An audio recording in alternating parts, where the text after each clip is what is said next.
Well, educators love the idea of being able to expose their students to the world's wonders. But in times of strapped budgets and other restrictions, even field trips can become unrealistic. Enter virtual reality into the classroom. Hope Academy in Indianapolis has incorporated Victory VR into its curriculum.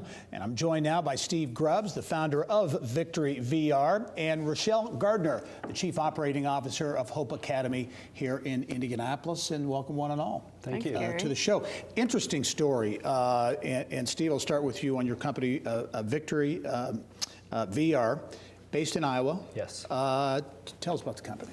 Well, my father was a school teacher, and so I was not a big fan of some classes, but I liked his class. And when virtual reality came out, it used to cost millions of dollars. Suddenly you could get it for hundreds of dollars. I looked at it and I said, what a wonderful way to educate students. Why not teach kids about photosynthesis in the redwood forest, or go to Kitty Hawk, North Carolina, to learn about engineering? Yeah. These are the things that are available to students now, and it's all curriculum based on national science standards. Yeah, and you are, literally those experiences are presented to students through this device right here, right? Exactly. You put on the headset and suddenly you're transported into a different world, and students have no distractions. They have left wherever they're at, and now they are completely immersed in science. All right, Rochelle, Hope Academy here in Indianapolis. You bill it as certainly Indiana's recovery school. It's on the campus at Fairbanks. Young people with substance abuse issues. Talk about the Hope Academy. So Hope Academy has been around 12 years. We are a charter school sponsored by the mayor of Indianapolis, tuition free. Still the best kept secret in the state. But we're really fortunate to be able to partner with Victory VR, because as we've learned, our students, the first part of the brain that heals as they get clean and sober is the visual part.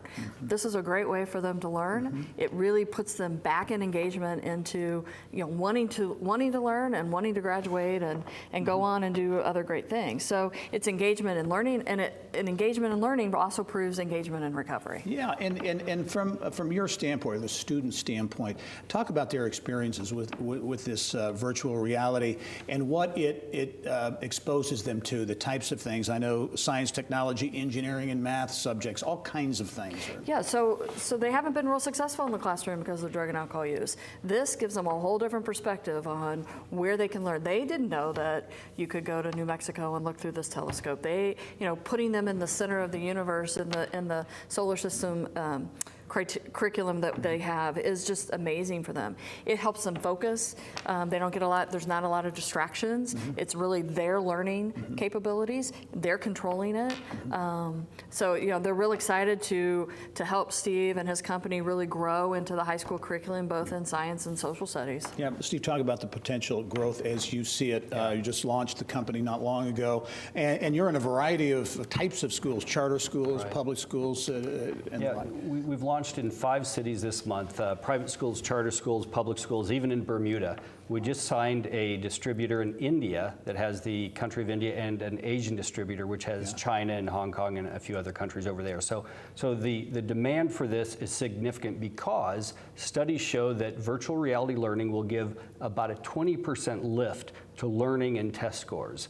So, and it's mostly, I think, just because kids are immersed in it, and it's interesting. And to wrap it, how about the cost? Is that a barrier to entry, or do you see the cost coming down and making it more available? For an entire school, every student, every computer, it's about $170 a month. So about the cost of a cable bill at home. So we think that that's very reasonable. That's the cost now. It'll probably be more in the future, but introductory cost is right there. Innovation and education, to be sure. Steve Grubbs is the founder at Victory VR, and Rochelle Gardner is the COO at Hope Academy. Thank you both for being here, and thanks for all the great work you do as well.